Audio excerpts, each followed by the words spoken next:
Hi everyone, welcome to digital G K classes. सो आज जो है हमारा ये टॉपिक है गवर्नमेंट। और आपको पता ही है कि कल हम लोगों ने चैप्टर 2 किया था, जो कि आपको बहुत अच्छे से समझ में आया था।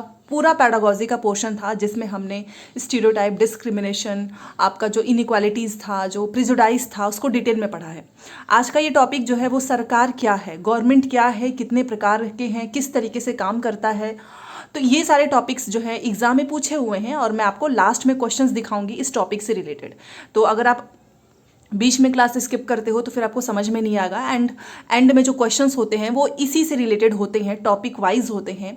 एंड सीटेट ने हर बार पूछा हुआ है, वो रिपीटेड क्वेश्चंस होते हैं। ठीक है, बाकी बहुत सारे लोग पूछ रहे थे कि आपके नोट्स किस तरीके से मिलेंगे, तो यहाँ पर नंबर दिख रहा होगा, व्हाट्सअप नंबर, इस पर आपको मैसेज करना है। PDF आपको 1 घंटे के अंदर ही मिल जाएगा। ठीक है, हिंदी इंग्लिश दोनों मीडियम में है। तो चलिए स्टार्ट करते हैं। देखिए, ये तो हम सभी को पता है कि सरकार क्या होती है और वोट डालने का जो है इम्पोर्टेंस, ये भी सभी को पता है।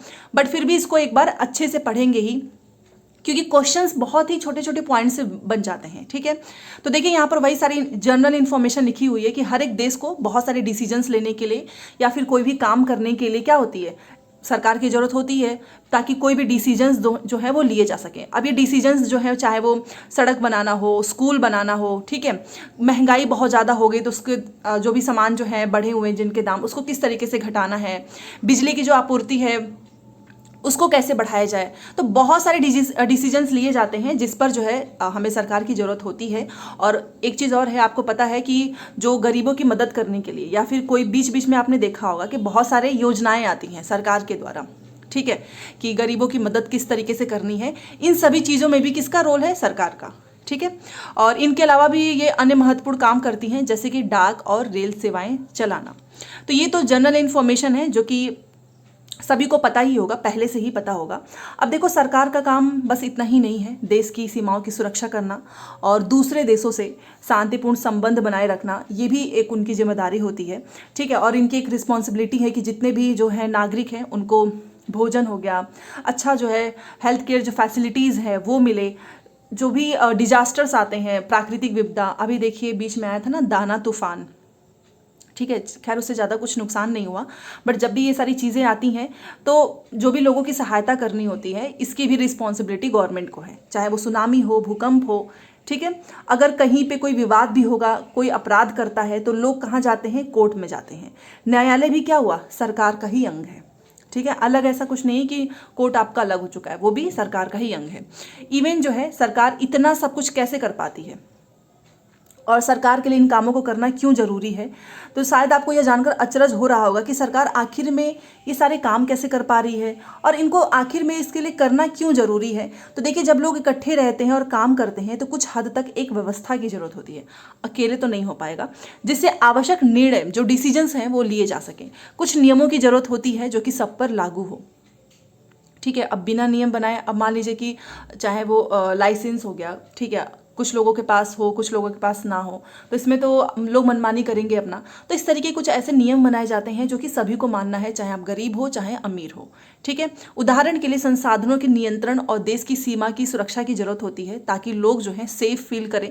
लोगों के लिए सरकार जो है कई तरीके से काम करती है। अभी मैंने आपको बताया कि वो नियम बनाएंगे, फिर डिसीजंस लेंगे, अपनी सीमा में रहने वाले लोगों पर उनको लागू करते हैं। ठीक है, या फोटो देख सकते हैं, ये कुछ उदाहरण है जो कि सरकार के अंग हैं। और सरकार के अंग में आपको पता ही है, हमारा सर्वोच्च न्यायालय तो है ही, भारत पेट्रोलियम, और ये हमारा भारतीय रेल। ठीक है, ये हमारे सरकार के ही अंग हैं।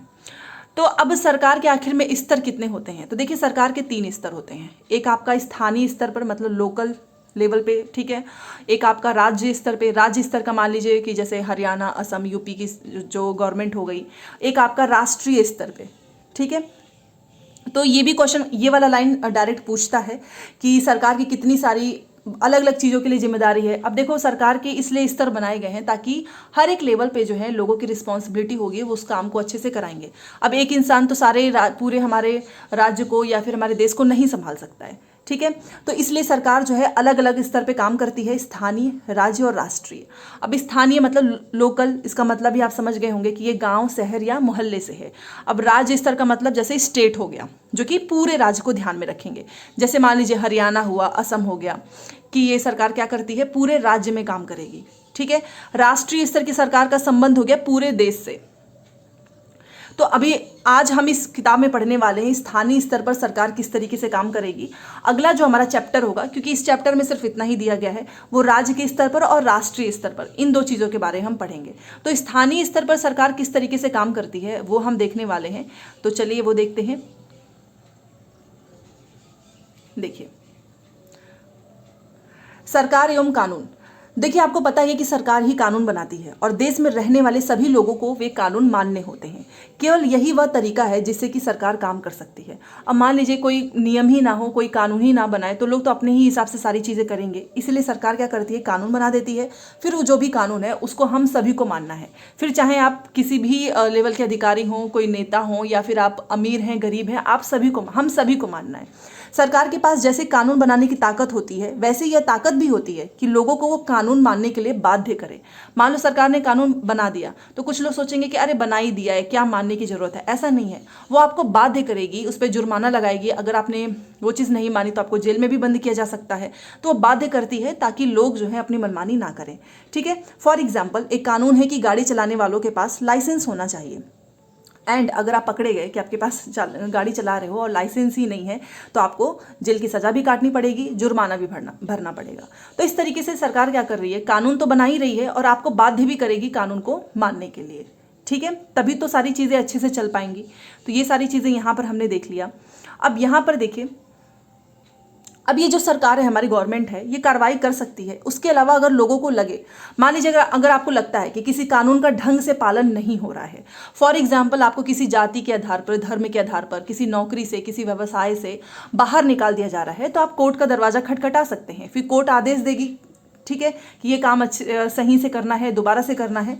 तो सरकार जो कार्रवाई कर सकती है। उसके अलावा अगर लोगों को लगे कि किसी कानून का ढंग से पालन नहीं हो रहा है, तो वे कुछ कदम उठा सकते हैं।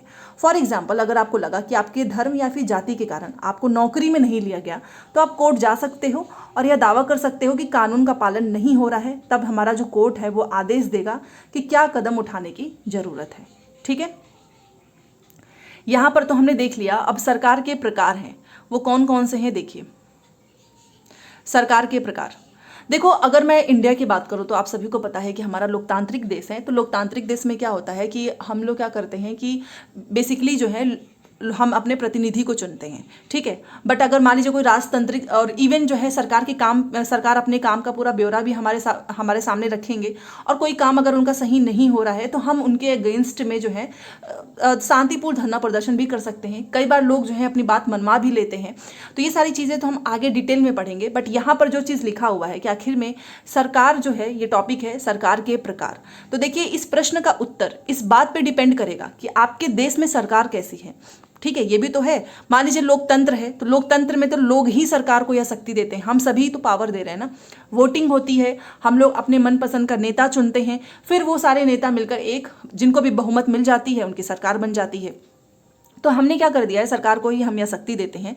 लोग ऐसा चुनाव के माध्यम से करते हैं, वोटिंग के माध्यम से करते हैं। हम अपने पसंद के नेता को वोट देकर चुनते हैं और एक बार चुन लिए जाने के बाद यही लोग क्या करते हैं, सरकार बनाते हैं।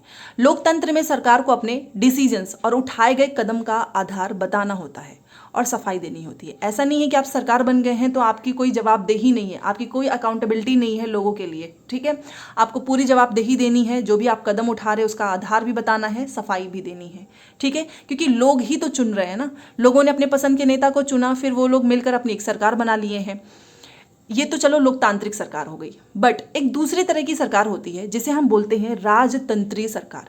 इसका मतलब कि इसमें जो पावर होगा वो राजा या रानी के पास होगा डिसीजंस लेने के लिए। ठीक है, राजा के पास सलाहकार का एक छोटा सा ग्रुप होता है जिसमें वो अलग अलग मुद्दे पे चर्चा करते हैं, और इवन जो लास्ट डिसीजंस लेने की शक्ति होती है ना, वो इन्हीं लोगों के पास होती है। ठीक है, बट क्या यहाँ पर राजा को जवाबदेही देनी होती है लोगों के प्रति? बिल्कुल भी नहीं। ये जो मन में आए कानून बनाएंगे, जैसे मन करे वैसे काम करेंगे, बट लोकतांत्रिक सरकार की तरह इनकी कोई जवाबदेही नहीं होती है। ठीक है, तो लोकतंत्र के समान राजतंत्र में राजा या रानी को अपने डिसीजंस लेने के आधार नहीं बताने पड़ते हैं और ना ही इनको कोई सफाई देनी होती है। तो आप समझ गए होंगे कि आखिर में लोकतांत्रिक सरकार और राजतांत्रिक सरकार किस तरीके से काम करते हैं। ठीक है, अब भारत की बात करें तो हमारा भारत आपको पता है कि लोकतंत्र है। इस लोकतांत्रिक व्यवस्था को पाने के लिए हमने काफ़ी स्ट्रगल किया है। संसार में और भी बहुत से देश हैं जहाँ पर लोकतंत्र पाने के लिए लोगों ने संघर्ष किया है। हमने पढ़ ही लिया कि लोकतंत्र की मुख्य बात क्या है। ठीक है, ऊपर बताया जा चुका है कि लोकतंत्र की मुख्य बात यह है कि लोगों के पास अपने नेता को चुनने की शक्ति होती है। तभी तो बोलते हैं ना कि एक एक वोट जो है काफ़ी इंपॉर्टेंट होता है जब भी इलेक्शन वगैरह होता है, क्योंकि हमारे पास जो है अपने पसंद के नेता को चुनने का पावर है। और इसलिए एक अर्थ में कहा जाए तो लोकतंत्र जो है वो लोगों का ही शासन होता है। ठीक है, एक एक वोट से जो है सरकार बनती है, और एक एक वोट से तो नहीं, लेकिन बहुमत जिनकी होगी उनकी सरकार बनती है। ठीक है, तो आपका लोकतंत्र क्या हो गया, लोगों का ही शासन होता है। अब लोकतंत्र में मूलभूत विचार यह है कि लोग जो है नियम को बनाने में भागीदार बनकर खुद ही शासन करें। ठीक है, आज के समय में लोकतांत्रिक सरकार को प्रायः प्रतिनिधि लोकतंत्र भी कहते हैं। और ये सेम लाइन क्वेश्चन पूछा था कि क्या लोकतांत्रिक सरकार को प्रतिनिधि लोकतंत्र कहते हैं, तो जी हाँ। अब ये प्रतिनिधि लोकतंत्र का मतलब क्या होता है, देखो, प्रतिनिधि लोकतंत्र में लोग जो है वो सीधे भाग नहीं लेते, ये चीज़ ध्यान रखिएगा। बार बार क्वेश्चन में लिखता है कि प्रतिनिधि लोकतंत्र में लोग सीधे भाग लेते हैं, जो कि गलत है। प्रतिनिधि लोकतंत्र में हम लोग सीधे भाग थोड़ी ना ले रहे हैं, हम लोग तो चुनाव की प्रक्रिया के थ्रू अपने प्रतिनिधि को चुनते हैं, फिर वही प्रतिनिधि जो है मिलकर जो है सारी जनता के लिए डिसीजंस लेते हैं। तो इस चीज़ को ध्यान रखिएगा कि प्रतिनिधि लोकतंत्र का मतलब होता है कि हम लोग सीधे भाग नहीं लेते हैं, बल्कि जो इलेक्शन चुनाव होता है उस प्रोसेस से हम अपने प्रतिनिधि को चुन लेते हैं, फिर यही प्रतिनिधि मिलकर सारी जनता के लिए निर्णय लेते हैं। आजकल कोई भी सरकार अपने आप को तब तक लोकतांत्रिक नहीं कह सकती जब तक वह देश के सभी वयस्क नागरिकों को वोट देने का अधिकार ना दे। ठीक है, कोई भी देश ये नहीं कह सकता है, मान लो कहीं पर किसी को अधिकार ना हो वोट देने का, और वो अगर ये कहें कि भाई हम लोकतांत्रिक हमारी जो है देश हमारा लोकतांत्रिक है, तो गलत होगा। क्योंकि लोकतांत्रिक का मतलब ये होता है कि आपके देश में सभी वयस्क नागरिकों को वोट देने का अधिकार है। अब ये ऐसा क्यों है, तो मे भी आपको पता हो, बट एक समय ऐसा भी था जब सभी को वोट देने का अधिकार नहीं था। केवल पढ़े लिखे लोगों को और जिनके पास धन दौलत है, महिलाओं को तो वोट देने का अधिकार था ही नहीं। और ऐसा सिर्फ हमारे भारत में नहीं, ऐसा जो है अमेरिका में, यूरोप में यहाँ पर हुआ। फिर महिलाओं ने संघर्ष किया कि भाई हमें भी वोट देने का अधिकार होना चाहिए, फिर बाद में इनको मिलता है। ठीक है, तो ये भी काफ़ी सरप्राइजिंग है कि वोट देने का भी अधिकार केवल जो है ऐसे लोगों को था जो कि पढ़े लिखे थे या फिर पैसे वाले थे।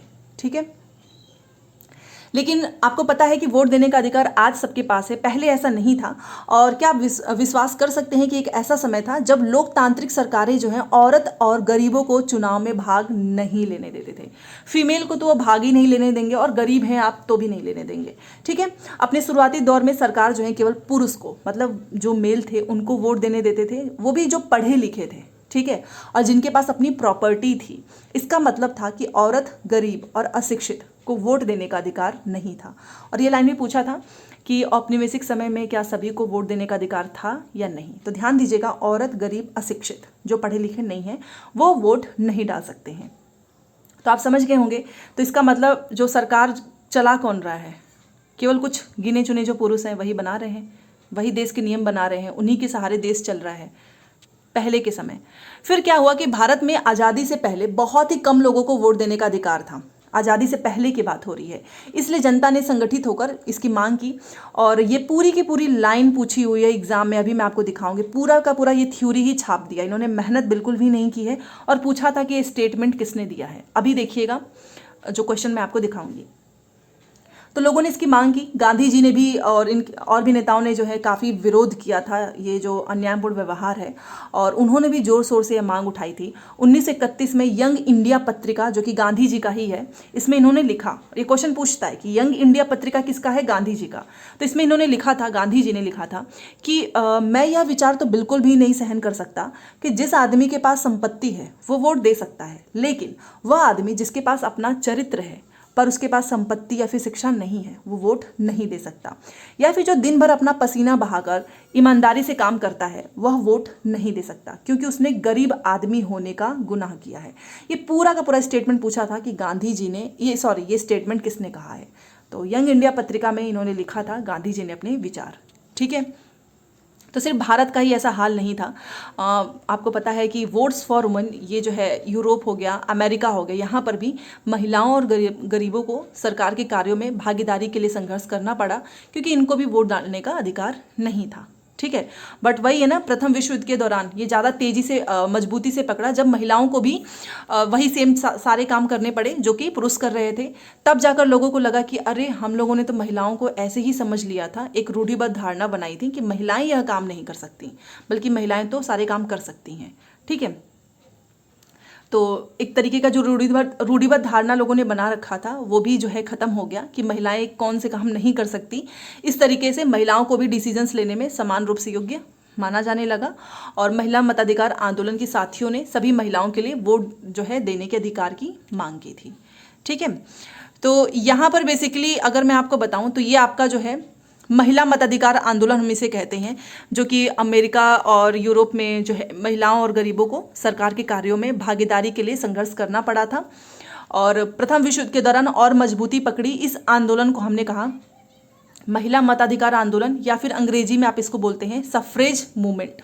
सफ्रेज का मतलब होता है वोट देने का अधिकार। तो यहाँ से देखिए, जो चीज़ें मैं आपको बता रही हूँ वो तो पूछेगा ही, बट मे भी यहाँ से भी कुछ पूछ ले, इसलिए जो मेन चीज़ था वो मैंने आपको बता दिया।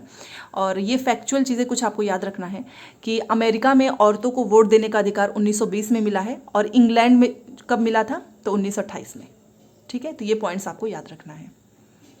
ये चैप्टर काफ़ी छोटा सा है बट इम्पॉर्टेंट है। तो इसमें आज हमने पढ़ा है स्थानीय स्तर पर सरकार किस तरीके से काम करती है।